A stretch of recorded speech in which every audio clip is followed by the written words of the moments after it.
আজি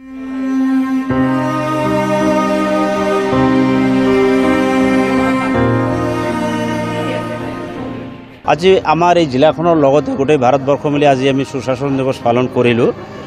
সুশাসন দিৱসটো হ'ল আমাৰ প্ৰয়াত প্ৰধানমন্ত্ৰী অটল বিহাৰী বাজপেয়ীজীৰ তেখেতৰ যিটো ৰাজনৈতিক ইতিহাস, তেখেতৰ প্ৰথম টাইম আপোনাৰ 13 দিনীয়া প্ৰধানমন্ত্ৰী আছিল, তাৰ 13 মাহ, তাৰপিছত 1999 চনৰ পৰা আপোনাৰ 2004 চনলৈকে এই ধাপে যে যি ধৰণৰ তেখেতে প্ৰধানমন্ত্ৰীত্ব চলাইছিল আৰু গোটেই ভাৰতবৰ্ষখন কেনেকৈ চলিব লাগে এই চিন্তাধাৰা তেখেতে কৰিছিল।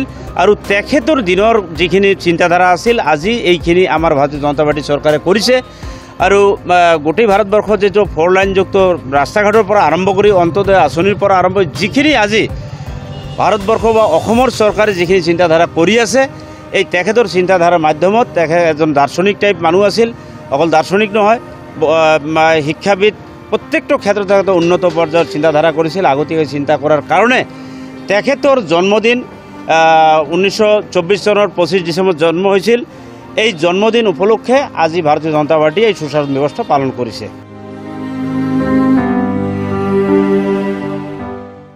আজি আছিল ভাৰত ৰত্ন প্ৰাক্তন প্ৰধানমন্ত্ৰী অটল বিহাৰী বাজপেয়ীজীৰ 100তম জন্ম জয়ন্তী।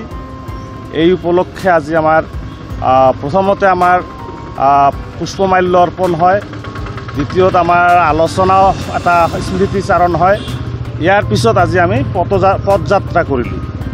আজি আমি আপোনালোকৰ মিডিয়াৰ যোগেদি এটা কথা ক'ব বিচাৰিছোঁ যে সন্মানীয় অটল বিহাৰী বাজপেয়ীজী আমাৰ ভাৰতবৰ্ষত ধাপে ধাপে বহুত কষ্টৰে চৰকাৰ গঠন কৰাৰ মাজেদি যি সুশাসন ব্যৱস্থাৰ এটা ৱেব সৃষ্টি কৰিছে, ধাৰা সৃষ্টি কৰিছে, সেই ৱেবৰ জৰিয়তে, সেই ধাৰাৰ জৰিয়তে আজিৰ দিনতো আমাৰ আজিৰ চৰকাৰে বহন কৰি আছে।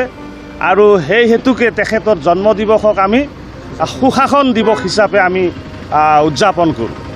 আপুনি চাই আছে এম নিউজ, আপোনাৰ আপোন চেনেল।